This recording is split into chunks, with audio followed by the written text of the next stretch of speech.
Hello everyone, my name is Tim Wheeler and I am a die-hard Feast for Odin fan. It's been in my top three for since it's come out. I simply adore the game and I really appreciate the competitive aspect. Solo was really fun, but I just was looking for something that would provide a little more interaction so that I'm not just planning against myself 2 turns from now, or 1 turn from now when the workers are blocking myself.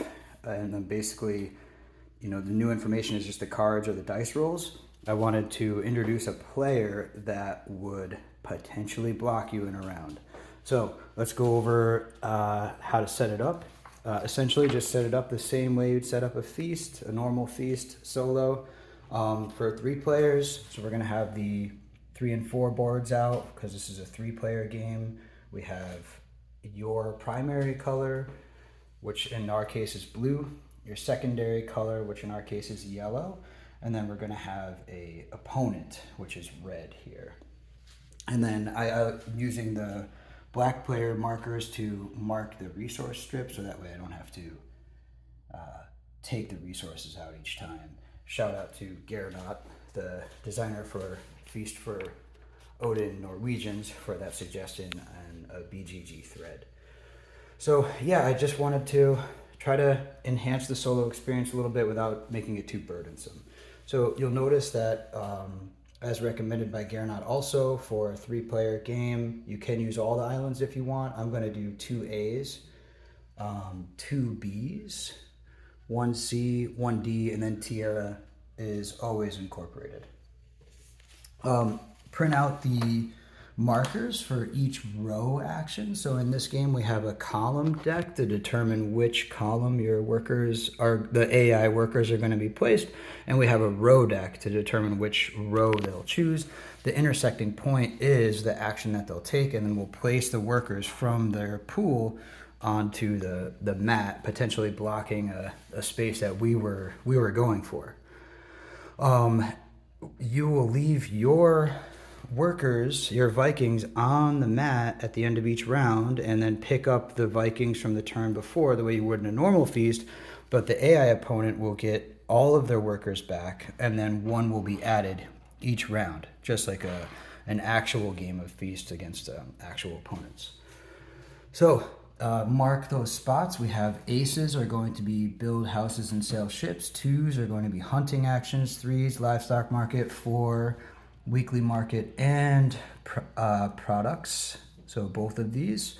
5 is crafting, either top or bottom actions. You can see that many of the crafting actions are top or bottom. We have 6 for resource gathering. So anything with a resource gathering icon, such as even this wood and ore, this wood and weapons, anything with that mountain strip or resource gathering icon is related to resource gathering. And upgrades, anything with the arrows indicating an upgrade or a double upgrade, is related to 7. 8 is NAR sailing actions, both the special sail and overseas trading. And these actions, this 8 is going to get shuffled in at the end of the first round because no players would ever take any of these 3 actions in the first round. So they're just not available to the AI. 9 are any, I'm calling them hostile sailing actions. So that's raiding, pillaging, plundering, and theft. And then Jack, 10 is exploration. Anything with the ship exploration board icon is included with that. So that even though this is kind of lower than the other actions, it's still a part of that. And a Jack is emigrations and occupations. So any of these bottom actions that involve the emigration icon or the job related icons would be with Jacks. If we pull a Jack, we're going to take those actions. You'll notice that the ore cubes are set on action spaces that would just be impossible to play in the first round for any player. For example, if we have 6 workers, we cannot do the 3-worker pillaging action because we'd need to get wood first for 1 worker, use 3 workers to get a long ship, and then we would not have 3 workers left because that total would be 7. So no one can take that action in the first round. So it's just blocked to the AI player. All of these Orcutes will be removed at the beginning of the second round, and then the AI will potentially block any action on the board. So I determined that the AI bot is the starting player. So when we set up the way you would for a normal feast, except for both rounds 1 and 2 will only have one Viking. Primary color is blue here. Second alternate color is yellow. Remove this Viking from the game. Remove this Viking from the game, and that way it'll even out, and we'll always all have the same amount of Vikings. Place your alternate color faction beneath the AI pool. Once the AI deck will select spaces for both the AI bot and your alternate color for the first round. Following that, like I said before, you'll leave on your other color on the board and take workers back. So you will only place workers with the AI bot after round 1. You'll only use the deck to determine the AI places after round 1. So let's get started. Take a new Viking, right? We already set it up, so they're ready. They have 6 and 6, and we have 6. So we're all set. Take your harvest. No islands are going to get flipped because it's the first round. Draw a weapon. So we'll draw a spear. Add it here. Now I have the steward job, and I also have this mason shed. So I'm going to go for this action. I normally don't do this right out the gate. I normally take smaller worker actions, but I'm going to go for this one here. But it's not my turn. So maybe, just maybe, one of the opponents will take this action. Now, the AI was first, I was second, and my alternate color is third. You can determine this with a dice roll, however you would like, but determine a player order. So the AI will go first. Start by drawing. This is our column deck. This is associated with the 5 columns, and for most of the game it's just the 4. The 5th column is only relevant if the AI bot has 1 or 2 workers left. Otherwise we only associate it with these 4 columns. Now for this example, jacks and queens will be a single space. But if you have 2 identical decks of cards, you could make 4 twos that space. And I'll explain that in the rules, how to do that. Kings and aces are 2-player. So if we draw a king or an ace, we're going to be in this column. A 3 from the deck is a 3 worker action, 3 Viking action, and a 4 is a 4 Viking action. And then, like we reviewed earlier, all of the row deck cards are labeled. Now, ideally, if this were ever to be published or made by the publisher, instead of having markers, the cards would just be printed with the icons. So we'd just have a card that said resource gathering. It would have this icon, and then the players would just know, okay, I'm looking for these resource gathering spaces. But because we don't have that, we're just using a deck of cards, standard deck of cards. And because we need 4, typically players take more 1-player actions in a round. So we need 4 of these cards. There's only 2 twos in a standard deck, so we need to use jacks and queens to make it a total of 4. Similarly, 2 worker actions, we would need 3 cards for this. We're kind of going down in the number of cards. 4 cards, 3 cards, 2 cards, 2 cards. That's why our 3s and 4s, we can just use the 3 and 4 from the deck. But for the 2 worker action here, we need to use kings. There's only 2 of them, so we added an ace, 1 ace, to make it a total of 3. Okay, AI bot goes. We have our new worker, and we're down to the action spaces. Draw a new weapon. The AI bot does not take any resources. We don't need to manage anything for it. And if there was ever an action that it was going to take on the board, let's say it was going to go pillaging, but it didn't have a long ship, it doesn't matter. The purpose is for somewhat realistic blocking, but we don't want a meticulous bot to manage.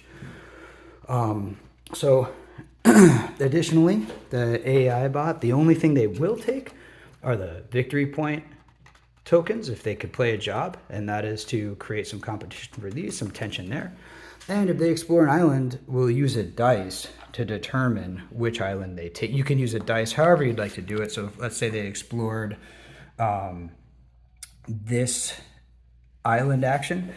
There are 3 islands that they could explore with that.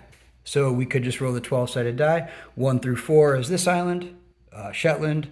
5 through 9, no, 5 through 8, excuse me, is this island, Lofton, and Isle of Skye would be 9 through 12.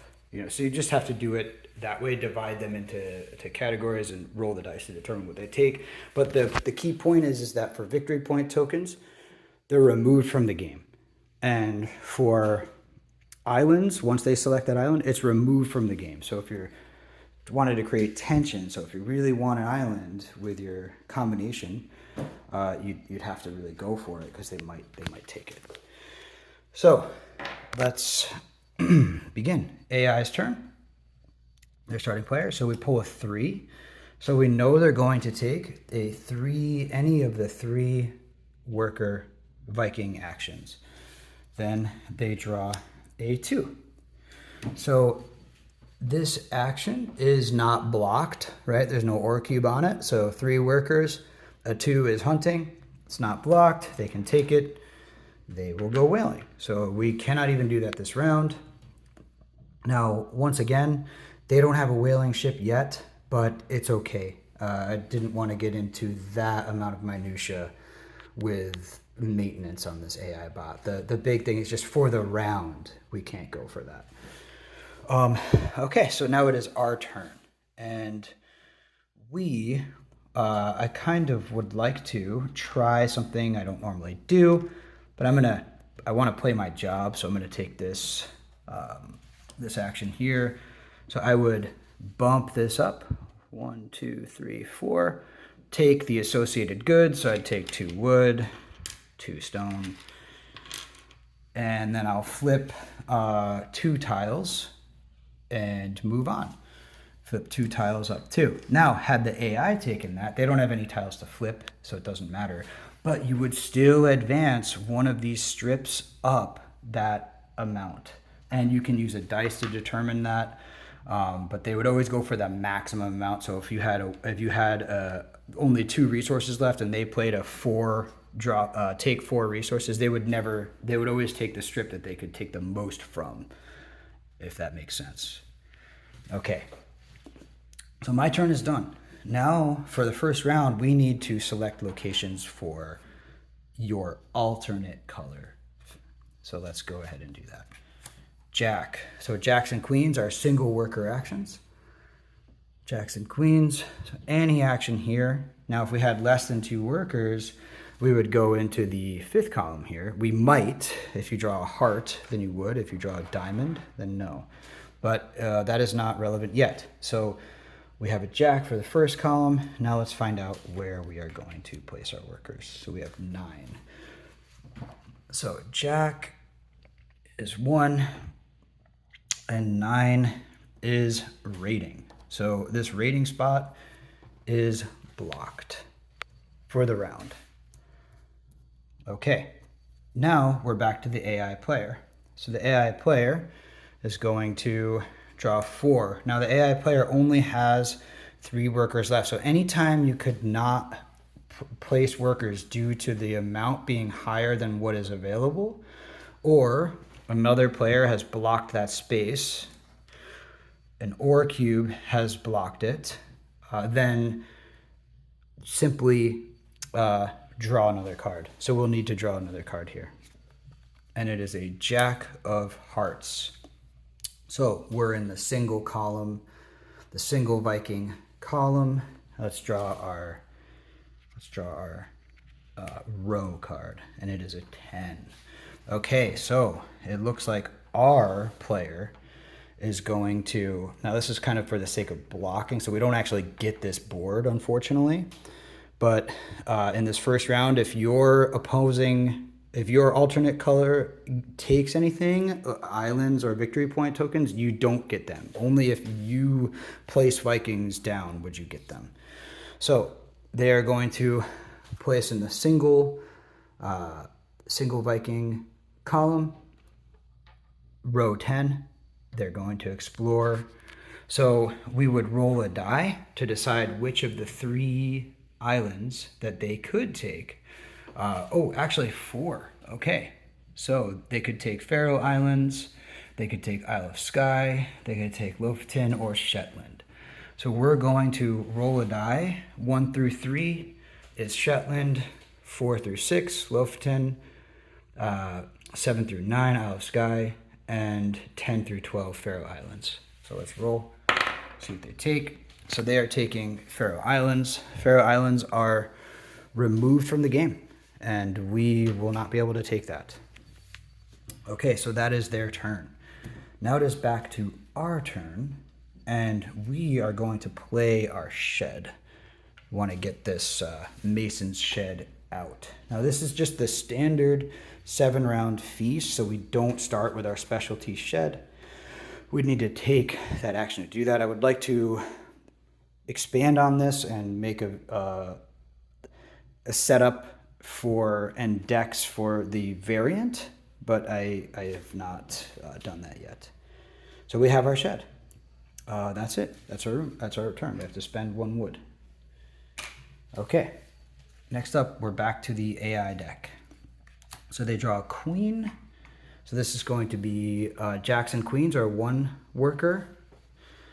And they draw 7 of spades. So queen, single worker, 7. Now, 7 is upgrade. So whenever you have 2 possible actions that they could take, for example, first column, there's 2 upgrades. Third column, there are 2 upgrades. Here, there are, in the 4th column, there are 2 spaces with upgrade icons on them. Same goes for resources with a 6. So if you draw a 7 and there's only, and there are 2 available spaces, we look at the row card. If it is a spade, it'll be the top action. If it is a club, it'll be the bottom action. So we're going to place our worker on the spade, it's a 7 of spades, on the top action, blocking that. So we cannot take that action this round. Now it's back to us. We're going to get some grub, some food. We're going to go here so that way we can fill out our shed and make sure we feed our Vikings and that they're not chomping on too much silver, because that's never a good thing. All right, back to our alternate color. They're the 3rd in this. So slide these over. Let's draw. So we have a king. So now they're going to take a 2 worker action and a 10 of clubs. 10 is exploration, and we have a king. So king is 2 Vikings. 10 is exploration. So they are actually going to explore an island 2. So we did not get in on the island exploration early, and we are paying for it. So same situation, but with our 2 Nar or Longship islands. So our 2 worker islands. So let's look and see. We have 1 available, Iceland, and 2 available, Islay, I believe. I'm guessing. Islay is the pronunciation of that. Sorry, I do not know. All right, so let's roll the dice. 1 through 6 is Iceland. 7 through 12 is Islay. All right, so this is removed from the game.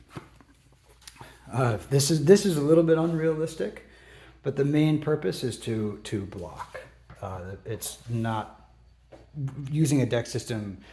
We cannot have a perfect opponent.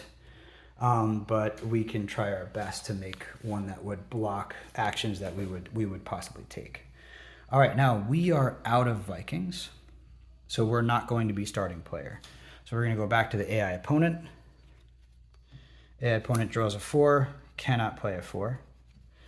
And now they draw an ace of hearts. So we have 2 workers. Now if they drew a diamond, ace is a 2 workers column, 2 Viking column. If they had drawn a diamond, we would be placing it in a normal 2 Viking column here. But because they drew a heart, they're going to take this last action. They're going to take that action.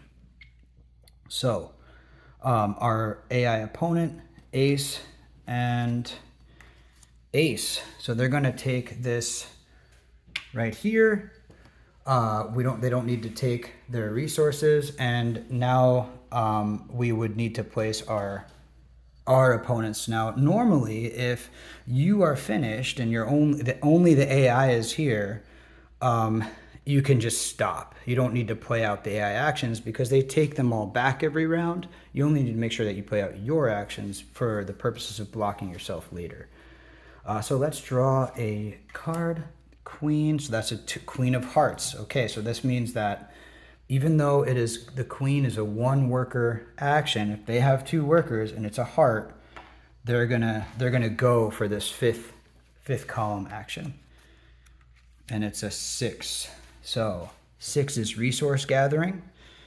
So our alternate color are going to take this space because they drew a queen, which is single worker, but it's a queen of hearts, which means they're going to take, remember, 1 or 2 workers left in an AI pool, then they will, a heart, if it's a jack or queen, ace or king, any of these 2 columns, if they draw those, and it's a heart, they're going to take the 5th column action. If it's a diamond, then they just take the respective place, the corresponding place. But they did not, so they placed there. Now the AI placed last, so they will continue to be the starting player. We have to go through, do all of our actions, feed ourselves, etc. Advance the mountain strips, move those up each one, grab a new one, mark it, right? And then now we remove place Vikings. So AI always comes back to their pool, and they get 1 more. It's round 2. They need 7 Vikings. We played blue last time, so we're going to play yellow next time. So we need to take back. Yellow. Now the purpose of placing yellow in your first turn is really just to potentially block yourself. As if there was a 3rd player. So now, and also if we did not have 3 players placing on these mats, it would be a little imbalanced because these mats are designed for 3 players. So here's where we just take 1 worker. Our AI bot received their additional worker, so we have 7. They have 7. For round 2, that's what we need. And then when we get to round 3, we'll each have 9 we each have 8 because our 6 workers on the board will come back and we would take 2. And then from the rest of the game, you just play it out the way you would a normal solo feast. Now, whenever a deck gets down to 1 card, right, you shuffle it and then continue. That way we can't count cards. However, for both decks, but after the first round, we need to get this 8 back in the deck. Remember, 8 is associated with NAR actions, so now players might actually play those. So we're going to shuffle in this 8, reshuffle our row deck, right? So we would reshuffle our row deck. I cannot do that one-handed. Do not have a GoPro, so we're just going to shuffle this. We'd continue after the first round of next round. We'd draw 1 card. We'd have 1 left. So then we would shuffle this deck then. Next maintenance step is remove all of these cubes and these ore cubes, because now with that 8 in the deck and with that 8 in our row deck, making this row available to the AI, and with all of these removed, our AI player can now go anywhere on the board. And for the rest of the game, it'll just be one of your color factions placing, because your other color is out there. You've blocked yourself already. But now you'll be taking turns with the AI. They may be starting player, they may not be starting player, and the rest of the game pretty much plays out the same way a normal solo would, except for that the AI, if they actually, because they placed with 2 workers here, they would take these job tokens. So those 4s are already gone because the AI, they placed and stole a job token, and then your alternate color in the first round stole a job token. So now there are only 3-point values left, and 2 of the islands are gone. Okay, well, I hope you enjoy this and that it brings you a more interesting solo experience without too much maintenance. That's the idea. So really, once you mark these and kind of understand how these cards would work, once again, I think if these had images on them, it would be much easier for players to follow. But essentially, you want to make sure you mark those cubes for the first round. That's really important. Those are blocked. You want to make sure you add that 8 of spades after the first round, so that way these 8 row becomes available to them. And just make sure that you remove those tokens or exploration boards when a player takes them. All right, please leave a comment. Let me know what you think. This is going to be tied to the BGG thread, and I'm going to post these on BGG. Hopefully they'll be up soon. Thank you very much.